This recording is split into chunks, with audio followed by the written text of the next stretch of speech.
Bueno, hola, buenas tardes a todos y a todas. ¿Cómo están? Bueno, hoy tenemos la última conferencia de la doctora Joana Faliero, así que para mí es un honor, es un placer. La voy a presentar el tema, pero muy sucintamente, resumida. Hoy es la omnia horta occidum et auta senescum, el ocaso del prompting legal prompting e IA generativa y agen jurídica.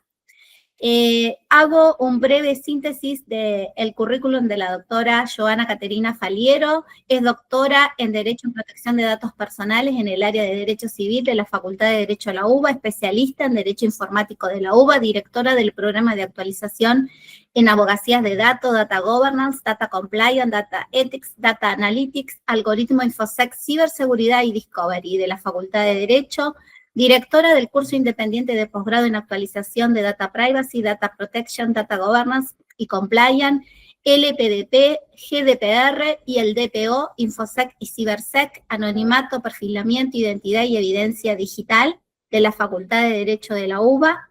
Es directora del Estudio Faliero, es consultora internacional, asesora y representante legal especializada para Argentina, Latam, Caribe y la Unión Europea en Derecho Informático, directora de los posgrados de ciberconflictos, ciberincidentes, ciberinteligencia, ciberdelitos, hacking y aspectos legales de la evidencia digital, Derecho Informático Avanzado, RegTech y FinTech, y Derecho Informático Avanzado, LegalTech, IA y Algoritmo de la Facultad de Derecho de la Universidad de Palermo. Es profesora titular en la materia Régimen Legal de Datos de especialización en criptografía y seguridad y teleinformática, y la maestría en ciberdefensa de la UNDEF. Es integrante del comité académico del Instituto de Ciberdefensa de las Fuerzas Armadas, Escuela Superior de Guerra de Conjunto de las Fuerzas Armadas, y profesora titular de Derecho del Ciberespacio y Derecho Internacional en el Ciberespacio 1 y 2. Es autora de 8 libros, entre ellos La protección de datos personales, El derecho al anonimato, otro de Infosecurity, seguridad informática, ciberseguridad, hacking. También es disertante nacional e internacional. Te damos la bienvenida, Joy, a esta última conferencia de este año 2025. Gracias por tu generosidad. No, por favor, muchísimas gracias a vos, Sonia. Doctora Barrientos, quien me ha acompañado durante este año y todos los años precedentes en estas maravillosas actividades que se organizan en el Colegio Público de Abogados de la Capital Federal. Muchísimas gracias también a toda la organización de actividades académicas, no solamente por la organización de este encuentro, de todos los precedentes de este año, ya que, como bien decía la doctora Barrientos, con ello estamos cerrando y dando nuestra última charla juntas previo a 2026 y desde ya previo a la feria. Así que bueno, vamos a compartir este espacio con una temática que, como veníamos hablando justamente en el off the record de esta charla, son temáticas que preocupan en lo que respecta a nuestro ejercicio profesional y son cuestiones de debate que naturalmente tenemos que dar en la materia. Particularmente aquí lo que vamos a estar cerrando es yéndonos, habíamos hecho una serie que ustedes pueden encontrar en el repositorio virtual del CPACF en YouTube para ver las charlas anteriores que hemos compartido, entre ellas sobre el tema de la inteligencia artificial, la protección de datos personales, la inteligencia artificial agéntica, y hoy es el turno del prompting legal y de la IA generativa, así que bueno, sin más, vamos a sumergirnos en ello. Como bien anunciábamos, la charla del día de la fecha se llama Omnia horta occidunt et auta senescunt, el ocaso del prompting legal prompting e IA generativa, IA gen jurídica. Y justamente como hemos hecho esta serie, he tenido la intención de compartir esta serie de charlas siempre inspirándonos en una frase que nos evoque una situación que naturalmente estamos atravesando en lo que respecta a nuestro ejercicio profesional. Particularmente este vocablo que les acabo de comentar tiene que ver con aquello que nace, muere, y lo que crece, envejece. Es una frase de un historiador romano, Salustio, y ¿qué significado nos evoca esta frase y por qué la relacionamos justamente con el prompting legal y con la inteligencia artificial generativa jurídica. El significado nos evoca una palabra que seguramente incomoda a muchos gurúes y falsos mesías de la IA generativa, que es la idea de la impermanencia y del ciclo natural de la vida, de la idea de que todo eventualmente llega a su fin, llega a su ocaso, a través de la muerte o a través del envejecimiento como procesos naturales. Y es algo que hemos estado viendo, hemos charlado en uno de los encuentros previos sobre cómo se nos acercan ciertas circunstancias que pueden dar lugar a determinados colapsos, particularmente en este campo de la inteligencia artificial que tanto se ha metido en nuestra profesión y que, como siempre hemos compartido y charlado en encuentros previos, ya sea por el temor o por la afinidad, se nos ha impuesto la idea de que debemos sí o sí, de todas maneras, adoptarlo y de forma irreflexiva, sin cuestionarnos los riesgos, sin dimensionar el impacto a nivel cognitivo y mucho menos el impacto en términos de calidad jurídica, que es naturalmente lo que más me ha preocupado y que más he señalado, la pérdida del objetivo que nosotros tenemos al ejercer profesionalmente el derecho. Y el contexto de utilización de esta frase tiene que ver con la reflexión.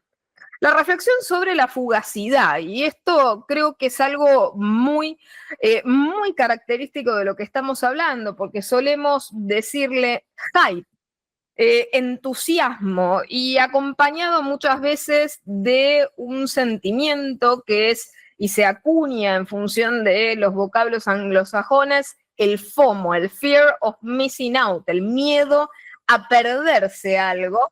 Y naturalmente estamos muchas veces embebidos en ecosistemas muy tóxicos, muy corrosivos como el nuestro, en el cual si no se adopta, las respuestas siempre son absolutamente antagonistas y muy radicalizadas, en el sentido de que si no se adopta esta tecnología, si no se incorpora a la inteligencia artificial generativa en el despacho jurídico, en lo que sería, por ejemplo, la justicia, en lo que sería la informática jurídica decisional de cualquier tipo, en los proyectos, por ejemplo, a nivel escritos, en definitiva no se quiere ejercer profesionalmente de manera moderna. Es una cuestión de pensamientos absolutamente binaristas que nos colocan en dicotomías. O se está con ella o se está en contra de la misma. Y si se está en contra de la misma, siempre se lo coloca desde un chaleco de fuerza que implica también una denostación de orden simbólico. Si se está en contra de ella, no es porque sabia o críticamente se la rechaza, sino por el contrario, porque no se es lo suficientemente capaz como para comprenderla. Entonces se la rechaza desde la ignorancia. Y por lo tanto, nosotros naturalmente nadie desea ser ignorante, nadie desea ser antimoderno, nadie desea ser antitecnológico, así que vamos a entender que la presión social en esta adopción es todo menos orgánica. Es decir, ya sea por temor o por afinidad, vamos a adoptarla. ¿Y por qué? Y bueno, porque a nadie le gusta ser tildado de antitecnológico, ser la resistencia en este tipo de cuestiones tiene un precio natural a nivel social. Justamente charlábamos con la doctora Barrientos antes de arrancar la clase, un montón de posicionamientos que a lo largo de los años he estado vertiendo y que naturalmente fueron muy incómodos años atrás y que recién ahora empiezan comienzan a ser cómodos y comienzan a ser compartidos por muchos y se pierde el miedo, obviamente, de que las voces opositoras a este tipo de cuestiones, aquellas voces críticas, empiezan a difundirse, aún también en las áreas técnicas estrictas. Es decir, nosotros, está claro que nuestra disciplina es una ciencia jurídica de orden social, pero las voces que les estoy señalando también, que antes tal vez se encontraban un poco temerosas para señalar las falencias de la propia industria, hoy en día ya no ocultan sus reparos a nivel técnico, a nivel científico. Por lo tanto, hay una revolución muy interesante al respecto de salida del oscurantismo en el cual estuvimos subsumidos, por lo menos a lo largo de los últimos años. Por lo tanto, la resistencia ya naturalmente viene en respuesta a este proceso que les hubiera comentado en la conversación que mantuvimos anterior, en la última conferencia, en la que empezamos a ver cómo la burbuja de las ilusiones y de las altísimas expectativas de aquello que íbamos a obtener con esto, en la realidad no se están concretando, y cuando la decepción empieza a hacerse palpable y deja de poder ocultarse, ¿qué es lo que sucede? Allí el desinterés empieza a crecer, las voces críticas empiezan a ser oídas y ya no se las puede silenciar simbólicamente como sí se lo hizo sistémicamente hasta el momento. Entonces, les traigo esta moraleja a razón de que esto es una lección sobre la fugacidad de todas las cosas en el mundo y más aún de aquellas que son falsas. Es decir, desde las personas hasta las civilizaciones de alguna manera perecen y no pueden creerse los falsos mesías o los falsos gurúes con derecho a una permanencia sobrenatural. Es decir, más allá de que les cueste aceptar la impermanencia, la realidad es que el presente es efímero. Todo sigue un ciclo natural de nacimiento, de crecimiento y de declive, y lo que estamos viendo en la actualidad es el declive de estas cosas, y es por ello que muchas veces también lo que estamos viendo son estos saltos, cual, como les digo, utilizando ese grafismo del sapito que va dirigiéndose de piedra en piedra, aquellos que en algún momento se llenaron las vestiduras con la temática del prompting legal y de la inteligencia artificial generativa, ya han tomado una liana muy rápida hacia la inteligencia artificial agéntica para no ver el incendio que nos deja atrás la inteligencia artificial generativa. Y les puedo decir que al mismo tiempo que se están dando cuenta que están saltando a la IA agéntica, también están acercando la mano hacia otra liana, porque claramente ya saben que el fracaso con efecto dominó también puede acercarse. Por lo menos en el estado actual del arte. Esto no estoy queriendo decir, y de ninguna manera me conocen y demás está aclararlo con la doctora Barrientos, no soy obviamente un personaje antitecnológico, justamente me dedico al derecho informático, a la ciberseguridad, a la ciberdefensa, amo la tecnología, pero como a todo hay que tenerle respeto y no todo se soluciona con tecnología, por lo tanto esas visiones tecnoreduccionistas o tecnooptimistas, como quieran decirles, solamente miran una parte del problema. La realidad es que en el estado actual del arte, científicamente está ocurriendo lo que estamos viendo. Las capacidades que se nos prometieron no son las que las herramientas son capaces de dar, siguen estando en un estadio absolutamente experimental, y es por eso que estamos padeciendo cada vez más consecuencias de diverso orden, como las que vamos a ir mencionando a lo largo del encuentro un poquito más adelante. Pero la realidad es esta: como ya se viene, obviamente, esa ola del tsunami, es decir, estamos viendo cómo la línea de la costa se está yendo hacia el fondo y por lo tanto va a venir el paredón de agua. Como les digo, la próxima liana puede llegar a ser una cuestión de forencia liviana, de la utilización de blockchain, es decir, saltar estocásticamente hacia otros temas tecnológicos que se puedan reproducir y verbalizar y que suenan igual, como les gusta decir esa palabra, igual de robustos que los anteriores y por ende inexplicables. Porque también existe esa cuestión de dominación intelectual simbólica de que algo es tan complejo que se lo deja de explicar porque se entiende, se sobreentiende que el receptor no va a ser capaz de comprender o de tomar la idea que nosotros vamos a verbalizar. Y cuando ello sucede, abogados, saquemos nuestra deformación profesional a la luz. Está claro que se está ocultando algo, porque si algo nos sobra es capacidad de comprensión. Si alguien no nos quiere dar transparencia informativa, es porque está buscando que la opacidad naturalmente prevalezca. Entonces, en este sentido, pasamos a esta cuestión del torbellino que nos rodea en el presente, de esas presiones absolutamente inexplicables e injustificables que son impulsadas por lo que venimos comentando a lo largo de los últimos encuentros, falsarios y caballeros de la industria, amigos y también propagandistas de algunos otros adláteres de la industria. Es decir, la verdadera industria lejos está de lo que estamos hablando, sino que aquí estamos hablando de aplicaciones y extrapolaciones del campo de la industria dentro de lo que sería nuestro campo de trabajo y a través de una suerte de aplicación cruzada de menor envergadura.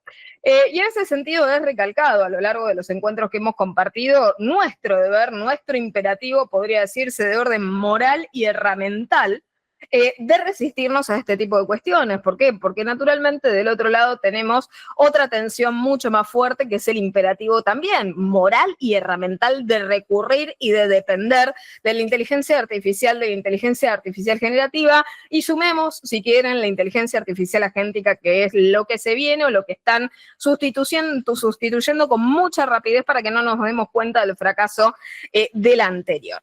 Y siempre les he recalcado, la prudencia y la sabiduría nos ha servido para mantenernos a flote, es decir, siempre el derecho ha tenido esa capacidad de comprender y de testear la razonabilidad, la proporcionalidad, la constitucionalidad de aquellas cosas que vamos utilizando. Y esto que muchas veces se reconvierte simbólicamente de manera negativa, de que el derecho va detrás de los hechos y siempre llega tarde. Por el contrario, si lo miramos de manera positiva, el derecho va detrás de los hechos porque persigue la existencia primero del consenso social para recién allí adoptar el cambio social general para todos. Entonces, no se trata de imponer el designio de unos pocos por acelerar más allá de los hechos. Esto es lo que está pasando en la realidad con la inteligencia artificial generativa. Tenemos, si miramos y sacamos un poco, ¿no?, la cabeza de la cámara de eco, en la que nos dicen todos están utilizando IA generativa, todos están haciendo esto, etcétera, etcétera, y nos ponemos a mirar la verdadera industria. ¿Qué es lo que vemos? 95%, según obviamente estudios que se han realizado y que hemos comentado en charlas anteriores, 95% de los proyectos grandes de industria reales, no de adláteres locales que buscan el pan y la media luna detrás de colocar licencias y utilizar la abogacía como fuente de usuarios y nuevo mercado para conquistar y para extraer datos. Saquemos eso, miremos a la verdadera industria. El 95% de los proyectos no tienen rentabilidad real. Se imaginan que si una industria se basa en solamente un 5%, está claro que está camino al colapso. Además de eso, los usos, uno dice, no, bueno, la abogacía tiene que depender para un uso laboral exclusivo. Y uno mira las estadísticas reales de los usos de estas herramientas y la mayoría de los usos no son laborales, son personales. Después, respecto de la reconversión laboral, justo que la doctora Barrientos, laboralista, siempre se nos han vendido las mieles de que la inteligencia artificial generativa viene a reconvertir nuestra capacidad laboral. Por el contrario, vamos a dejar de hacer las cosas repetitivas y vamos a empezar a hacer cosas más creativas. No, por el contrario, nos está generando deuda cognitiva. Tenemos ya generaciones diezmadas con procesos de memoria profundo, afectados por la utilización de estas herramientas. Estamos perdiendo conciencia de autoría, estamos perdiendo la capacidad de recordar y estamos también perdiendo la capacidad de aprender. ¿Por qué? Porque a nivel neurológico el aprendizaje es un mecanismo doloroso, no es un mecanismo inocuo, indoloro, es un proceso costoso. Y estas herramientas justamente están quitándole el peso al aprendizaje. Por ende, la gente ya no recuerda, no aprende, y al no aprender y al no recordar, pierde la capacidad de hacer ¿qué? De retransmitir. Y por otra parte, hay otra realidad. No todas las personas tienen capacidad de reubicarse laboralmente porque no funciona de manera lineal. Justamente con la doctora Barrientos antes hablamos de cuestiones multifactoriales, pluricausales, y no es tan fácil la cosa como dejar de hacer algo y pasar a hacer otra cosa. Hay gente que por cuestiones o motivos socioculturales económicos no tiene capacidad de realizar ese salto. Por lo tanto, ese llamado a la relocalización a nivel laboral no es lineal, es una expulsión del sistema en gente que no va a encontrar de vuelta cabida. Y por otra parte, la expulsión propia de aquellos que sí se terminan readecuando. ¿Y esto por qué? Porque la deuda cognitiva va a empezar a cobrarse su precio de acá a unos años, cuando ya nadie tenga capacidad de hacer. y todos solamente tengan capacidad ¿de qué? De lo que tanto buscaron todos estos falsos mesías y gurúes. Dijeron que los abogados, peyorativamente, éramos y nos enseñaban a ser productores. Y ahora debíamos nosotros aprender a ser editores, quitándonos nuestra capacidad creadora, que justamente es ese je ne sais quoi humano que nos permite crear, realizar algo maravilloso a nivel científico, la generación, por ejemplo, de doctrina por parte de los juristas, de fallos célebres y de leading cases por parte de los juzgadores, de argumentos espléndidos por parte de los letrados. Por lo tanto, estamos perdiendo esas capacidades. ¿Y a cambio de qué? De editar textos mediocres, delegados en una herramienta que lo realiza de manera pobre, y que su parámetro de verdad es probabilístico, es decir, se asemeja a la verdad, pero no es del todo la verdad científica, como si nos bastara. Esto no está sucediendo en otras disciplinas, ya sea por el riesgo, ya sea tal vez por la permeabilidad que tiene el grupo social afectado. Vaya a saber qué situación de orden conductual colectivo está impidiendo que la abogacía entera no esté señalando en este momento el rey está desnudo, pero lo cierto es que deberíamos despertar de ese encanto y perder el miedo de ser los primeros en señalar que el rey está desnudo, porque claramente lo está. Entonces, proseguimos un poco con esta cuestión. La realidad es que no existe otra cosa que la realidad de orden fáctico para ponerle fin a estas fantasías delusorias de las que venimos hablando y de las que venimos padeciendo en el derrotero del prompting legal y de la inteligencia artificial jurídica. Y es ahí como empezamos a ver cómo ese riesgo ya dimensionado, ya cognoscible, debe ser trabajado, debe ser apuntado. Y la realidad es que hasta el momento, para abordar todas estas cuestiones que hemos comentado a lo largo de algunos encuentros en relación, por ejemplo, a la privacidad, a la ciberseguridad, entre otras cosas a las alucinaciones, tema sobre el cual ahora volveré en un ratito, son todos solucionismos defectuosos. Es decir, con visiones tan tecno-optimistas como las que nos ha impuesto la utilización no orgánica de estas herramientas, nos dicen que se abordan también las soluciones a problemas que ni siquiera la propia industria tiene resueltos, porque son problemas que, sacando la cabeza también de por lo menos la cámara con la cual estamos, esos problemas ahora están generando daños, y daños muy complejos, que han dado lugar a un crecimiento de judicialización impresionante, desde muy diversos flancos. No solamente la propiedad intelectual, la privacidad y hasta acciones de muerte por negligencia.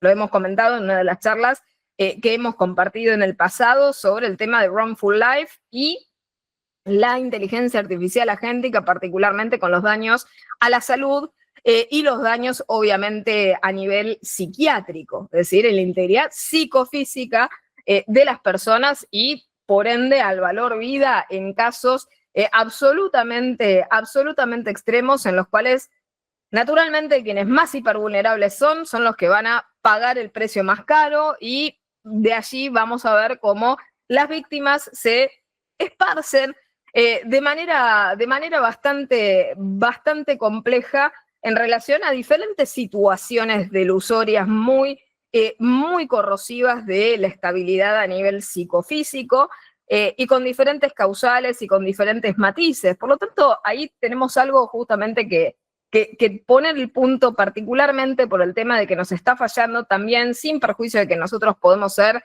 las víctimas silentes del tema, nos está fallando muy fuertemente la aplicación del principio de precaución y del principio de prevención frente a los costos sobre la salud, la integridad psicofísica, y dentro de los cuales hasta podemos incluir los de la integridad psicofísica también de los trabajadores, porque esta cuestión que comentábamos al pasar de la deuda cognitiva es un daño psiquiátrico. El perder la capacidad de algo, el perder el músculo, entre comillas, de la memoria, el perder la capacidad de conocer, el perder la capacidad de reconocer, es decir, tener una suerte, como decirles, de amnesia infligida por el uso herramental. ¿No es algo parecido a la adicción, por ejemplo, en las redes sociales o del juego en línea? Se parece mucho, es decir, los daños psicológicos, psiquiátricos no se han descubierto con la inteligencia artificial generativa. Venimos luchando en el ámbito tecnológico con un montón de herramientas, aplicaciones, intermediarios que generan consecuencias. Y consecuencias dañosas que naturalmente tienen que ser reparadas y no resistidas. Y aquí tenemos una gran cantidad de agentes no artificiales, no sintéticos, humanos, que están pagando el precio de ser conejillos de indias de estas herramientas. Lo que sí noto triste, por lo menos en el ámbito de nuestro campo profesional, es que parecemos querer ser conejillos de indias, y esto lo hemos comentado en una de las primeras charlas de este año con la doctora Barrientos. Parecemos estar de alguna manera complacidos porque se nos hubiese tomado en cuenta a los efectos de ser parte de este gran experimento colectivo, lo cual es gracioso y es triste al mismo tiempo. Cuando hablamos de inviernos de la inteligencia artificial, retomo una idea que les mencionaba en una de las conversaciones previas que tuvimos.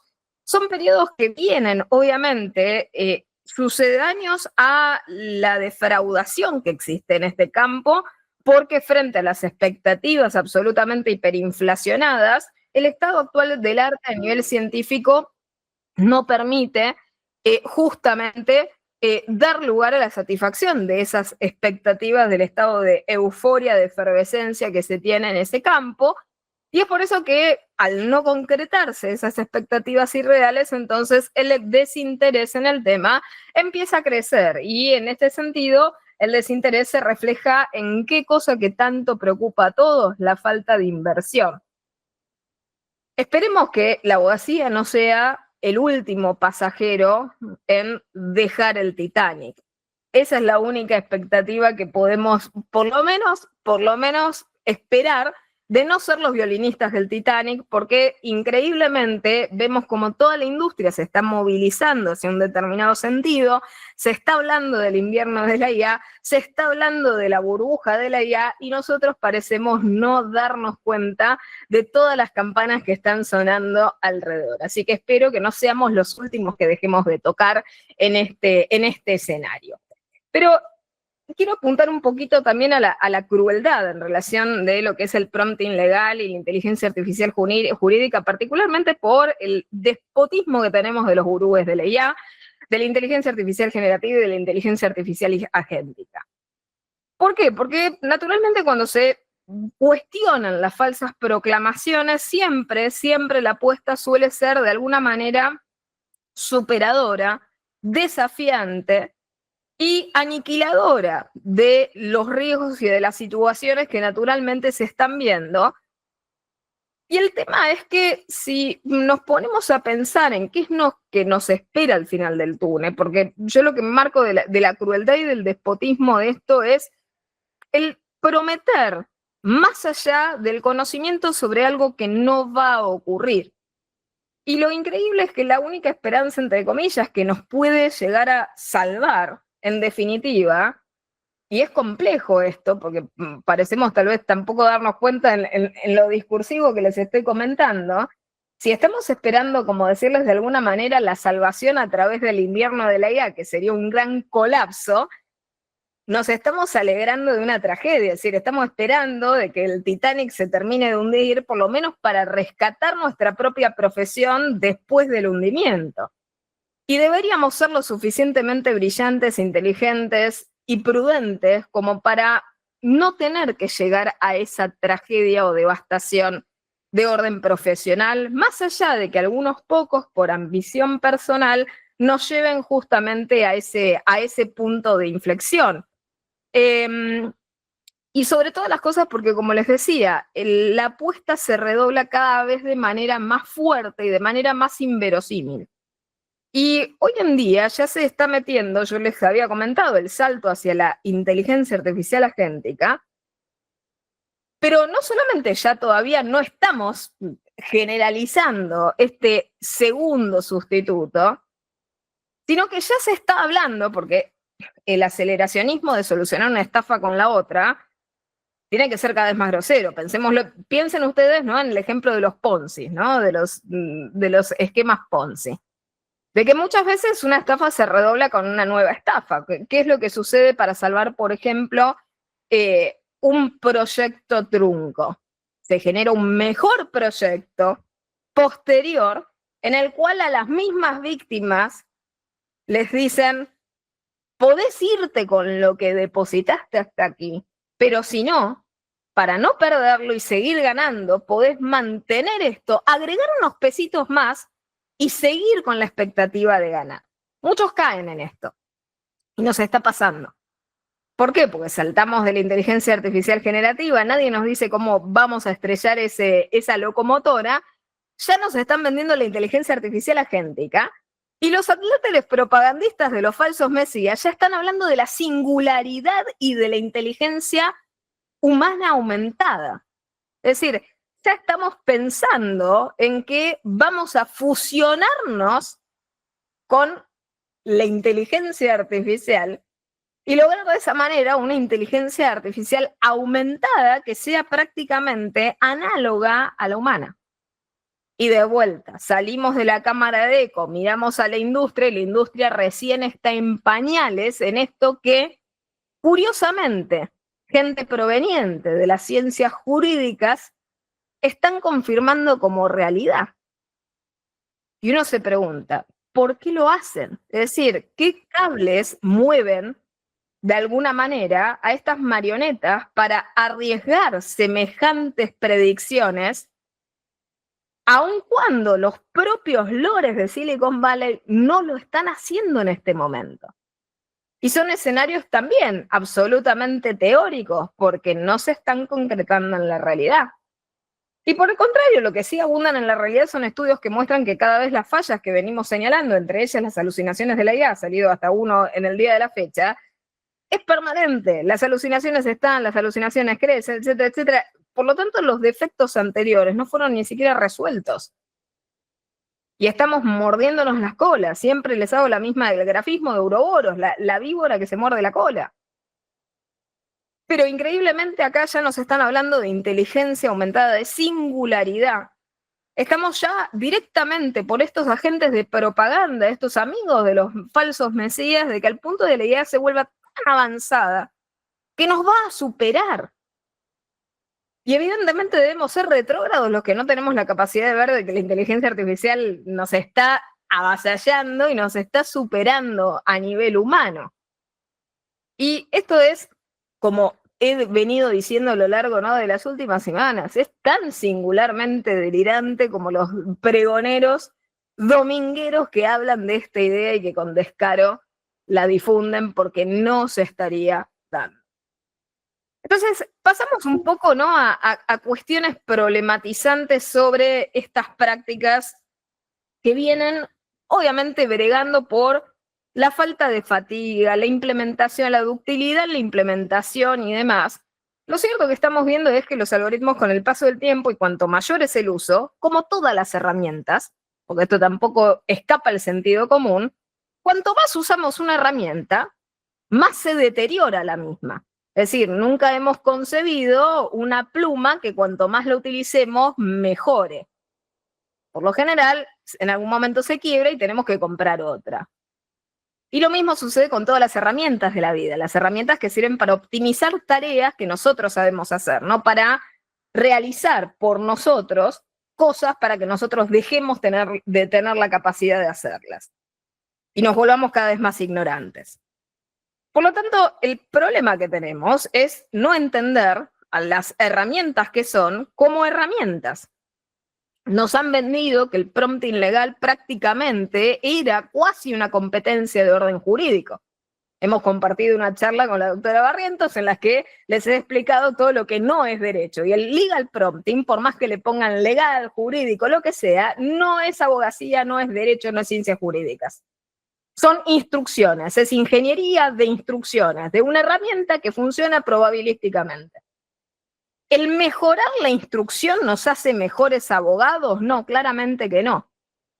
Cuantos mejores abogados seamos, más perfecta va a ser tal vez y más completa la instrucción.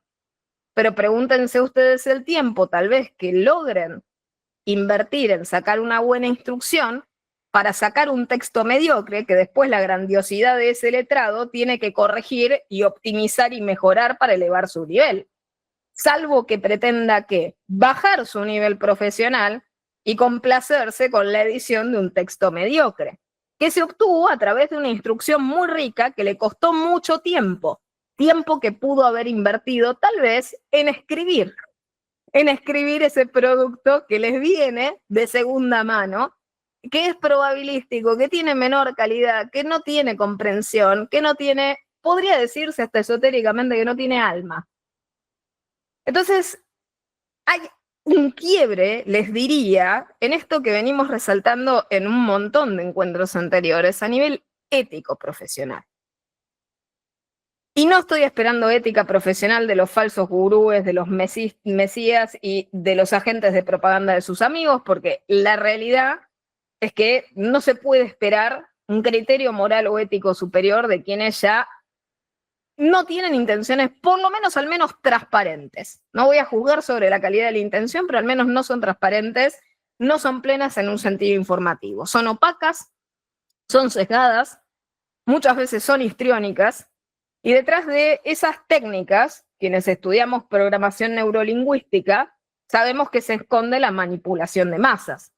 ¿Sí? A nivel discursivo tenemos discursos histriónicos, efectistas, reduccionistas, que generan ciertas sensaciones en la audiencia, como primero desconfianza sobre el propio criterio, reconocimiento de la falla propia, después la adopción de una solución mágica, el someterse a la solución mágica y seguramente alguna situación más efectista y de choque durante ese tipo de exposiciones. Tenemos las fórmulas claves que ya hemos visto reproducidas en un montón de casos precedentes de diversa índole, en diversos campos, que han terminado realmente muy mal en el sentido del resultado a nivel humano. Si quieren buscarlo, el caso de Téranos, creo que es el ABC teórico de lo que puede ocurrir en un caso, ¿no? En este sentido, donde una persona, o sea, para resumírselos de manera muy, muy abreviada, una persona con una idea maravillosa estructura una gran estafa en torno simplemente a una idea no probada, no demostrada, y a través de tutoriales que simulaban lo que hacía esa idea. Nunca mostró la realidad, arrastró la inversión de muchos que se vieron defraudados, y lo falto de ética fue que no solamente engañó para recibir dinero, sino que también engañó a personas que fueron víctimas del engaño de su idea. Y que en el caso particular de lo que fue Téranos, recibieron resultados de análisis clínicos que no se le debieron brindar a ningún paciente, por respeto, y por otra parte, por preservación de su integridad a nivel salud, ¿no? Pero es un gran capítulo y lo digo porque tiene muchos elementos. Tiene nombre épico, tiene muchas cuestiones de orden hasta teatral. Era una persona, si lo buscan, una mujer que hasta de alguna manera modulaba su voz. Se vestía de una forma particular, evocando a un personaje tecnológico muy, muy conocido, de la marca de la manzanita. Y por lo tanto tenía directamente una imagen icónica, un tono teatral muy ensayado, y hoy en día en la actualidad estamos viendo este tipo de cuestiones extrapoladas naturalmente al campo de lo que es la adopción inorgánica, particularmente en el ámbito jurídico de la inteligencia artificial. Y la inteligencia artificial generativa está plagada de problemas que a mero, obviamente, repaso voy a señalarles, entre ellas las alucinaciones, los resultados que son inconsistentes, los sesgos que todavía tampoco se han resuelto, la falta de explicabilidad y las métricas de estos modelos, y lo que veremos en los próximos años venideros en materia de seguridad y privacidad, y ni hablemos de propiedad intelectual, que son las áreas naturalmente más devastadas al respecto.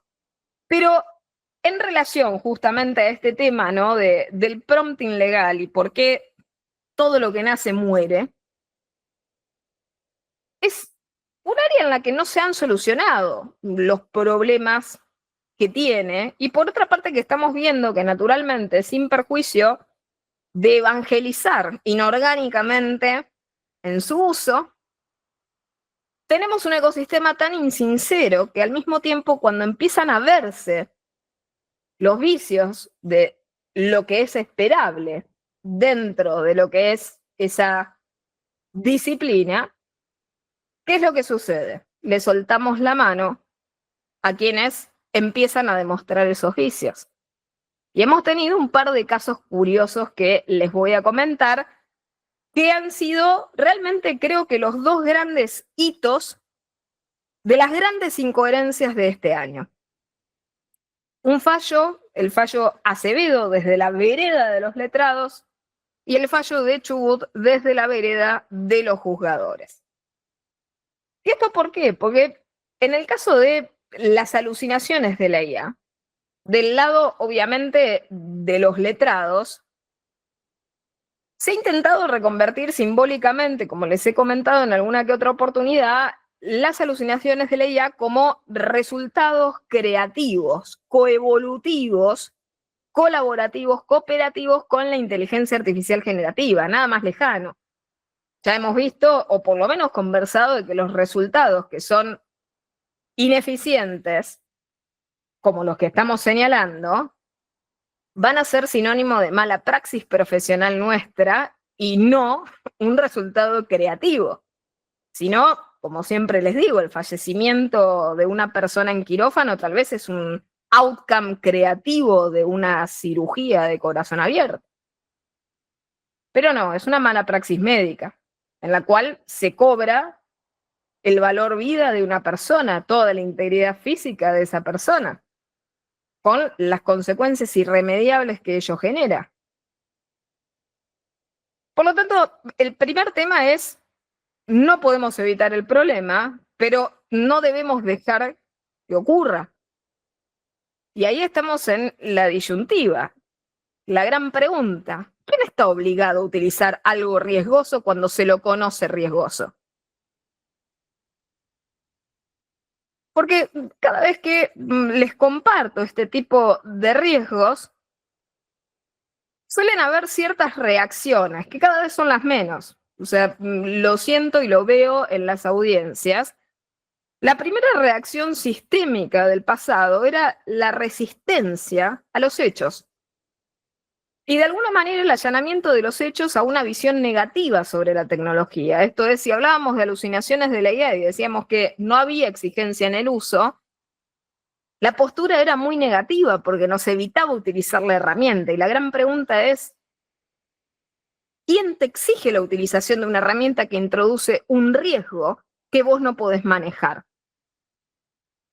Pero hay algo de soberbia y de necedad en el imperativo categórico de uso herramental. Tengo que usarlo porque todos lo usan y no quiero conducirlos al razonamiento obvio. Si tenemos 8 millones de moscas, está claro que no por ello son más sabias. El hecho de que una masa siga un determinado tipo de decisión no implica que la decisión sea correcta, adecuada, idónea. Y mucho menos en un campo profesional como el nuestro, en el cual la primacía del criterio profesional debería ser lo que termine y cierre ese ciclo decisorio. Por más que nos vendan mieles sobre un determinado producto o servicio, nuestra competencia y capacidad crítica a través del ejercicio de nuestra idoneidad profesional nos va a permitir juzgar si debemos incorporar esto o no, o aguardar ¿a qué?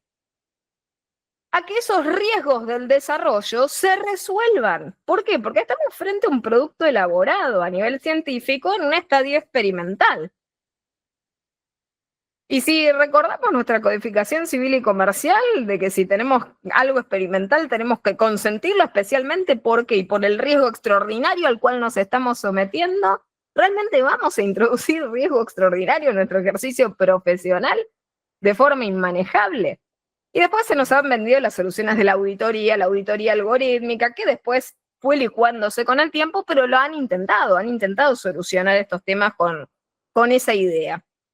Pero sin perjuicio de esto que les estoy comentando, pasamos al tema del prompting y lo dejo pendiente, el prompting como disciplina para generar mejores instrucciones. Y esto es justamente lo que se puso en duda con este precedente de la provincia de Chubut en relación a una cuestión que terminó afectando a un juzgador por una transcripción descuidada de un párrafo que obviamente fue producto de la utilización de una inteligencia artificial generativa y en la cual se ponía naturalmente en duda respecto de cuál había sido, entre tantas otras cosas a comentar, de cuál había sido la instrucción que el juzgador había dado. Porque no se sabía, porque no había transparencia informativa y nos preocupaba la instrucción. Ahora, lo pregunto como jurista, ¿realmente nos preocupa la instrucción?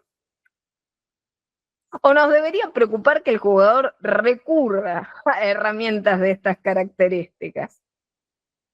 Porque realmente de ese fallo en el cual, como les digo, la deslealtad del propio ecosistema que le termina soltando la mano literalmente a un juzgador porque se anula su sentencia con motivo de una transcripción equívoca que no debió trasladar al texto de la sentencia, que decía que ese producto que estaba trasladando, que estaba copiando y pegando allí, era producto de una inteligencia artificial generativa.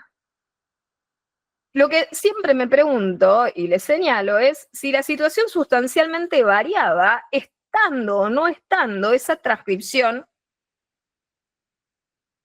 que operó como corazón delator en la sentencia. ¿Por qué? Porque si no estaba esa transcripción, la sentencia era igual de defectuosa, solo que ojos que no ven, corazón que no siente. Hubiera sido exactamente lo mismo, la inseguridad jurídica hubiera sido la misma. No lo hubiéramos sentido por la opacidad informativa, por la falta de transparencia en el uso, pero el efecto hubiera sido exactamente el mismo. Entonces, aquí voy a ir deteniéndome un poco en relación, ¿no?, a estos dos pronunciamientos para apuntar a algunas cuestiones y ver cómo esta parafernalia del entusiasmo está llegando naturalmente a su ocaso, está llegando a su fin y que en algún momento se ha envejecido. Cuando se habla del prompting efectivo siempre se hace foco, ¿no?, en el contexto, en la personalización. Y algo que nosotros sabemos es que cuanto más contexto aportamos, más datos volcamos. Cuantos más datos volcamos, más privacidad violamos. Por lo tanto, bueno, hay que ser prácticamente un cirujano de la palabra, es decir, volcar información sin volcarla verdaderamente para que el resultado sea perfecto. ¿Y todo esto por qué? Porque evidentemente no entendemos nada de tecnología. ¿Y por qué? Porque esa herramienta opera desde un determinado sitio, con una determinada suscripción, pagada por una determinada persona, utilizada en un determinado horario. Y la transcripción del producto se hace en un determinado lugar. Y si yo escaneo los diferentes lugares donde pudo haberse transcrito eso, puedo encontrar situada esa transcripción y volver a reidentificar el uso. Por lo tanto, cuando tanto se recomienda el cuidado, porque también a este juzgador se le señaló la falla en términos del resguardo de la privacidad, porque para sacar esa instrucción tuvo que haber volcado los datos personales de las partes, por ejemplo, y del perito. La gran pregunta es, ¿solamente se viola la privacidad haciendo eso o se la viola por default utilizando la herramienta en el despacho? ¿Por qué? Porque el uso totalmente anónimo de herramientas que no operan bajo anonimato es totalmente identificatorio. Son herramientas que tienen instancias de privacidad muy reducidas. Ellos mismos para su propio entrenamiento utilizan los datos que vuelcan los usuarios. Además de eso, tienen a los usuarios identificados. Por lo tanto, esto es no comprender la herramienta. cuando se le dice a los letrados, no, hagamos protocolos, los protocolos que hace la justicia, tanto los protocolos que hacen los colegios para los matriculados, y le dicen resguarden la privacidad, no vuelquen datos privados. Con eso no se soluciona, y se lo digo como experta en privacidad, no se soluciona el problema, la herramienta ya de per sí misma no es privada, conserva los historiales y la misma lo avisa. De hecho, hemos tenido escándalos de exfiltración de historiales. Por lo tanto, hay que tener en cuenta que cuando utilizamos una herramienta de un tercero de estas características, la privacidad del despacho, de la oficina, se pierde. Y por ende también se pierde la ciberseguridad.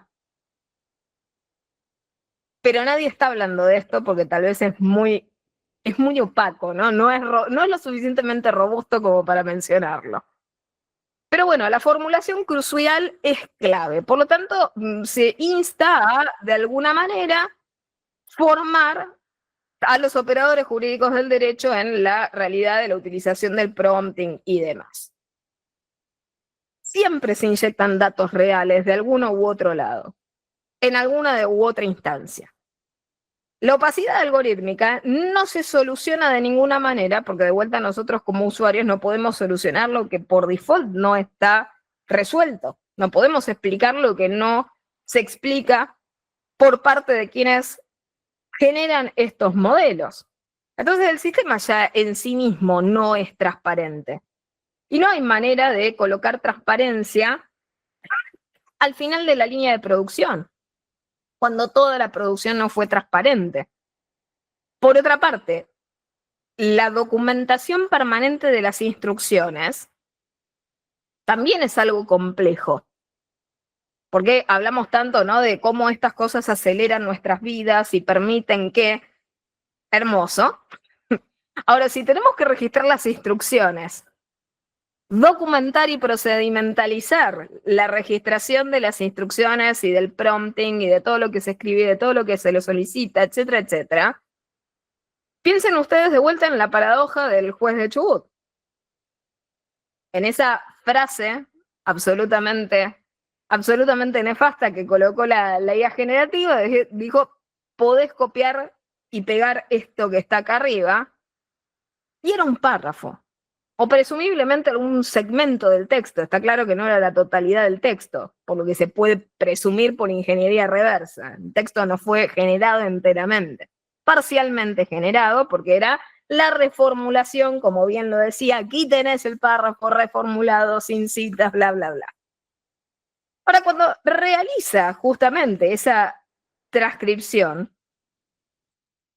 y fue para un párrafo, y estamos hablando que los juzgados están sobrecargados, imagínense ustedes tener que documentar la introducción de cada párrafo generado sintéticamente dentro del texto global de la sentencia.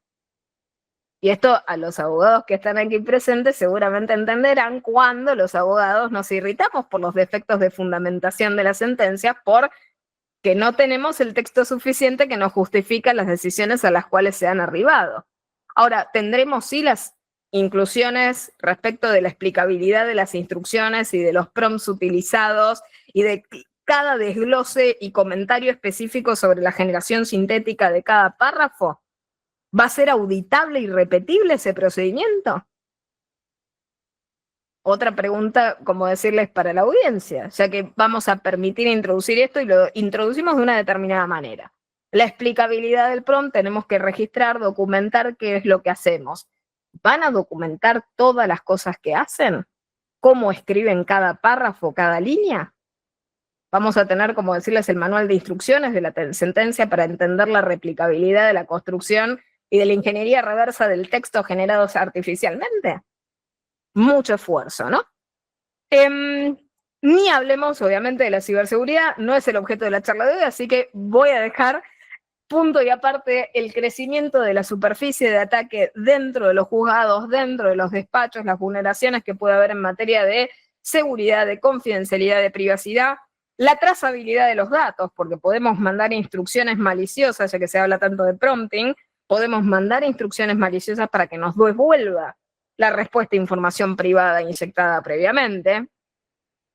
Y hay muchísimas capacidades de reidentificación en todo esto que les estoy comentando y capacidades, por ejemplo, de entrecruzamiento y de relacionamiento de bases de datos que no se miden, que son estas fracturas a la privacidad que no terminan por resolverse, ¿no?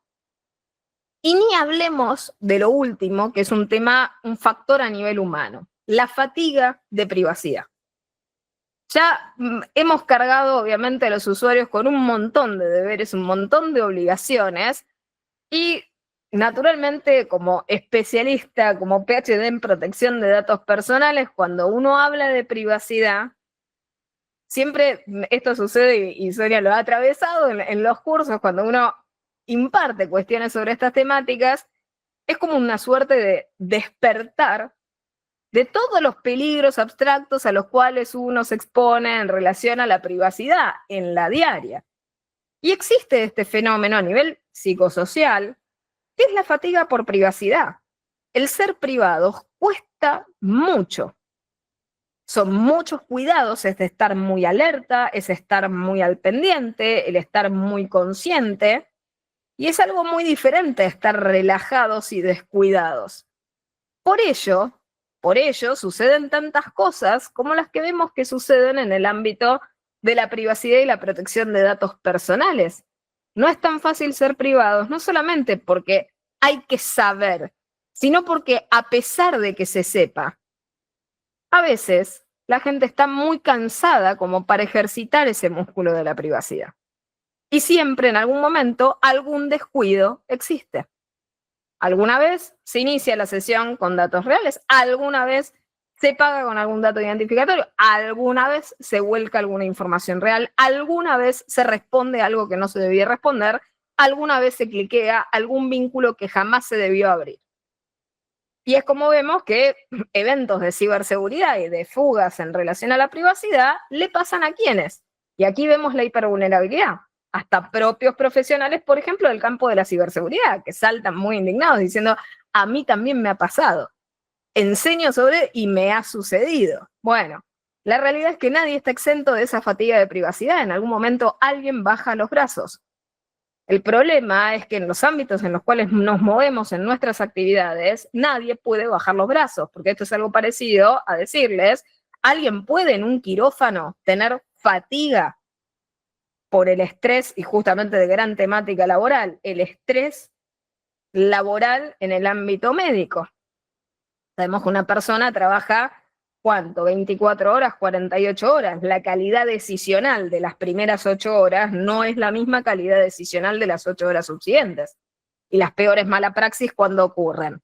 En las últimas horas, cuando la persona ya está agotada.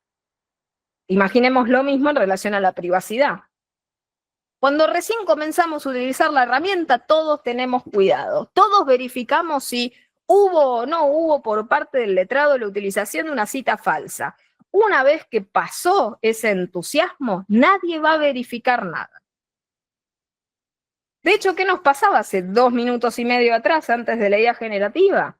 ¿Miraban las citas reales o las citas eran tediosas? Nadie estaba revisando de manera tan minuciosa como sucede ahora las citas falsas, las alucinaciones de la IA. Pero son importantes, ¿por qué? Porque el tema es que también podemos tener alucinaciones no solamente en la cita falsa, alucinación en un argumento, alucinación en un precedente de doctrina, en un razonamiento judicial, que no sea detectable. Entonces ahí tenemos obviamente problemas por venir. Y en relación justamente al tema este de las alucinaciones en el campo legal, implican lisa y llanamente la pérdida de utilidad de la herramienta, la pérdida de precisión y la pérdida de veracidad de los resultados que estamos comentando. Por lo tanto, nadie tiene que dejar que la inteligencia artificial alucine, mucho menos dejar de preocuparnos por este punto. Y particularmente volviendo a esto que les quería comentar y dejar también como enseñanza del fallo Acevedo, de que tenemos que ir en un sentido totalmente contrario al que se arribó en ese decisorio. Porque los abogados no somos sujetos a los cuales nos deben paternar. No se nos debe perdonar una mala práctica por el hecho de que somos inexpertos utilizando una determinada herramienta. De la misma manera que si un De vuelta, un cirujano decide utilizar un bisturí electrónico y no está familiarizado con la herramienta y como consecuencia de ello fallece el paciente, las consecuencias van a ser imputables. Y si los abogados nos mandamos a utilizar herramientas que desconocemos, que son riesgosas, que no sabemos manejar, nadie debe perdonarnos como si fueran nuestros patterns en función de debimos habernos capacitado mejor, otra oportunidad. En el próximo fallo lo harás mejor. No transcribirás esa alucinación. Vas a verificar el texto, etcétera, etcétera. Y tenemos un ejemplo de una empresa internacional, obviamente voy a referírselos porque es muy interesante. Un conglomerado internacional realiza un estudio contable para Australia, gobierno australiano. Utiliza inteligencia artificial generativa. Estudio muy oneroso si los hay. Comentan, obviamente, en ese sincericidio tardío de que utilizaban IA generativa para la elaboración parcial de partes del estudio de auditoría. Esto fue imperdonable, está claro, o sea, es una gran falla, y por lo tanto tuvieron que rehacer el estudio, etcétera, más allá de la cuestión de orden económico. En tiempo récord, busquen la diferencia temporal, les dejo eso para divertirse luego de la charla cuando terminemos, busquen la diferencia, el delta temporal que le llevó a ese conglomerado, a ese grupo internacional, volver a incurrir en el mismo error. Al gobierno canadiense le entregó otro estudio, también con alucinaciones de Leia. Y esto significa, es un reflejo de lo que nos va a ocurrir. Al mismo letrado que en algún momento lo paternan, va a cometer el mismo error a la semana siguiente. Porque esto no va a cambiar. La fatiga de no pasar por el proceso de realizar las cosas desde cero ya se ha vuelto dependencia herramental. Y se ha convertido en la desconfianza del profesional sobre el criterio propio. La herramienta va a ser capaz de hacerlo mejor que uno. Cuando ya el profesional desconfía de sí mismo y cree que la herramienta tiene capacidad de hacer algo mejor que lo que haría personalmente, no va a volver a pasar por el proceso del ensayo, de la prueba y el error, de volver a realizar algo con el fin de qué.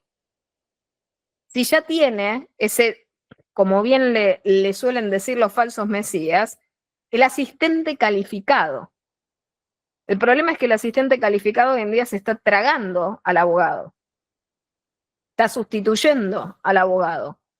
Pero no porque sea mejor, sino por alguna suerte de fractura personal en el ejercicio del derecho.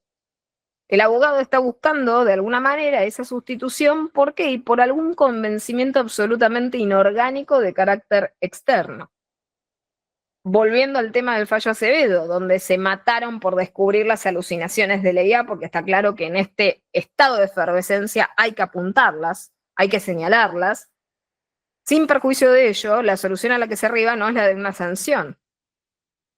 Por lo tanto, no hay un proceso tampoco de aprendizaje frente al mal uso, lo cual también es curioso. Es decir, si vamos a aprender del mal uso y disuadir las acciones, una parte de esa disuasión y de demostración, si quieren, al mercado de la no reincidencia propia y la acción ejemplificativa respecto de terceros de que no incurran en el mismo error, es a través de la sanción disciplinar. No se recurre, obviamente, a ello. Y seguimos tratando a los profesionales del derecho como niños. Como niños que tenemos que aprender a usar esa herramienta. Pero increíblemente, en el caso que les comentaba de Chubut, con la transcripción del juez, la reacción fue diferente. Y fue prácticamente, podría decirse, disonante desde una perspectiva cognitiva. Porque si tanto se bregaba porque los juzgadores no solamente utilizaran, les comento, inteligencia artificial generativa para generar fragmentos de texto, sino que se buscaba inteligencia artificial generativa a los efectos de realizar las sentencias. Esto es informática, la vieja informática jurídica decisional. Y ahora se está diciendo de que va a haber inteligencia artificial agéntica, es decir, agentes autónomos calificados que acompañan, sí, perfecto, muchas gracias, ya estoy cerrando. Agentes autónomos calificados que de forma automatizada y de alguna forma orquestada sustituyen todas las decisiones que deban realizarse a nivel judicial. Va a ser mucho peor que esto que ha ocurrido. No va a ser un párrafo transcripto por error con una aclaración que nadie debió haber visto. Va a ser mucho, mucho más profundamente complejo. Por lo tanto, en este sentido, cuando uno dice qué es lo que se permite, vemos como ni siquiera quienes alguna vez impulsaron ingenuamente esto, están tolerando las propias fallas del sistema. ¿Y por qué? Porque el fallo este de Chubut termina con la vuelta a realizar el juicio. Es decir, nulidad de sentencia y vuelta, obviamente, a repetir un proceso con un montón de costos en los cuales no voy a hacer foco, pero los costos directos para las partes, para el Estado y todos los otros factores que podemos ver que implican una situación de inseguridad jurídica complejísimo que se va a extender sobre la seguridad jurídica de la cosa juzgada, de la garantía del juez natural, de la no delegación a nivel judicial, entre tantas otras cosas a señalar, y en la estabilidad de los decisorios judiciales. Porque todo esto que venimos hablando va a tener, como les digo, este ocaso estrepitoso, porque está en juego, además de nuestra ética profesional, la seguridad jurídica que esperamos proteger a nivel justicia. Entonces, simplemente repaso en relación a las reflexiones finales. Para cerrar el año, vuelvo a enfatizar, amiguémonos con nuestro querido código de ética de nuestro Colegio de la Abogacía. Tenemos que entender que si utilizamos herramientas, el cliente tiene que saberlo, tiene que haberlo consentido, y sería naturalmente mejor prescindir de ellas y seguir dando el servicio de calidad que siempre hemos brindado. Y por otra parte, entender que estas cuestiones de las cuales estamos hablando no son temas menores. Nadie tiene que empezar a ver de alguna forma estas cuestiones como nimias, sino que tienen este precio de afectar la integridad de nuestro sistema, afectar para siempre el ejercicio de nuestra profesión, de la abogacía, de la justicia, del derecho, y entender finalmente esto que les decía, el estado de fugacidad y de impermanencia de estas cuestiones. Con todos los defectos que hemos señalado a lo largo de la charla de hoy, está claro que aquellas cosas que no son correctas, no son íntegras, como todas las otras, aún las buenas, nacen, mueren, crecen, envejecen. En la actualidad estamos, como decirles, en un estadio intermedio, experimental, como venía diciéndoles. El estadio final del desarrollo de la inteligencia artificial, que es el que verdaderamente esperamos, el que creemos que naturalmente va a servir para plasmar todas estas ilusiones y concretarlas de alguna vez por todas, porque no es la primera vez que nos prometen estos cambios, sigue estando muy lejos. Y esa es una realidad científica. Ahora, lo que sí se está aproximando a mucha velocidad es el próximo invierno de la IA. Entonces, hay que ponerle de alguna manera, como les vengo diciendo, en relación justamente a esta moraleja sobre la fugacidad, hay que ponerle fin colectivamente a nivel jurídico al descaro pseudocientífico que estamos atravesando a lo largo de los últimos años. Ahora, la última pregunta que me hago, y con esto concluyo, es si los falsos profetas, los parafraseadores del prompting legal, de la IA generativa jurídica y de ahora la IA agéntica, van a de alguna manera navegar la glaciación y de esta manera van a terminar de alguna forma sobreviviendo a la realidad a la ciencia y a los hechos. Y van a continuar en el derecho, en la abogacía, en la justicia, lo que en la propia industria tal vez se hubiese frenado.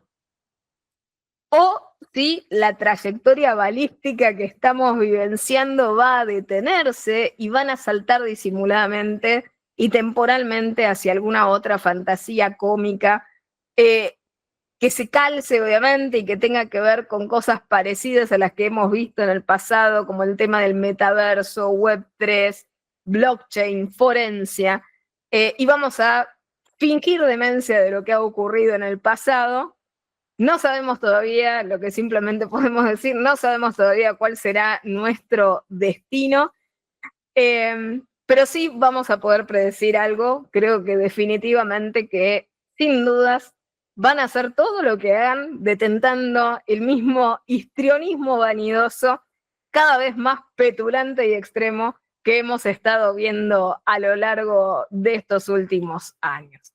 No soltemos la contrastación científica, ni las mentiras, ni los deseos, ni las proyecciones son la realidad, ni reemplazan la realidad.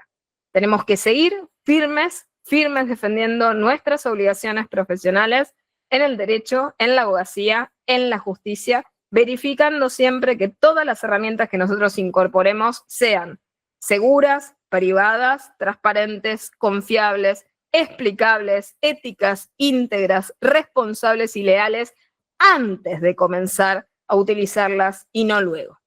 No luego, con efectos y con estrategias correctivas, vagas, tardías y extemporáneas, teniendo en cuenta y atendiendo celosamente al principio de prevención y del principio de precaución. Así que les agradezco inmensamente a todos de vuelta. Muchísimas gracias al Colegio Público de Abogados de la Capital Federal, actividades académicas, también por la paciencia, el acompañamiento en estos minutos de retraso. Muchísimas gracias, Sonia, por el acompañamiento y por tu cálida moderación en todos los encuentros que compartimos este año. Y bueno, sin dudas, habrá próximos encuentros en el año venidero. A todos los colegas, a todos los letrados que se han conectado en el día de la fecha, muy buenas vacaciones, buena feria a todos y desde ya nos estaremos reencontrando en el año próximo. Muchísimas gracias a todos. Sonia, te dejo la palabra. Bueno, doctora Faliero, muchísimas gracias. Realmente ha sido un lujo tenerla en el Colegio de la Abogacía. Yo simplemente quiero como dejar una cuestión un poco más ilusionista, no sé si es sociológica, holística. Yo creo que es un sistema totalmente diseñado para desconectarnos de nosotros mismos. Yo creo que pasa por ahí. También el otro día asistí a una charla sobre ingreso universal y yo creo que en esto de darnos todo servido de alguna manera nos desconectan de nosotros y para poder manipularnos. Ese es el gran sentido, creo, de todo este manejo, de darte todo ya y que a su vez esto que va a traer, que si nosotros nos quedamos y aceptamos a la IA en su diferente forma o como se llame más adelante, van a tener la justicia que ellos quieren. Porque nunca nos olvidemos que detrás de todo esto hay grandes grupos de poder, ¿no? Yo creo que pasa por ahí y hacia ese punto va el mundo. Así que bueno, muchísimas gracias a todos y a todas. Que tengan una muy buena feria, unas buenas vacaciones y nos encontraremos el año próximo. Muchas gracias, Joana, por tu calidez, por tu generosidad y por compartir con nosotros todo tu conocimiento. Y gracias a todos los que estuvieron hasta este momento. Y gracias al colegio. Un abrazo. Un beso grande, Sonia. Muchas gracias. Chau, chau. A todos. Hasta luego.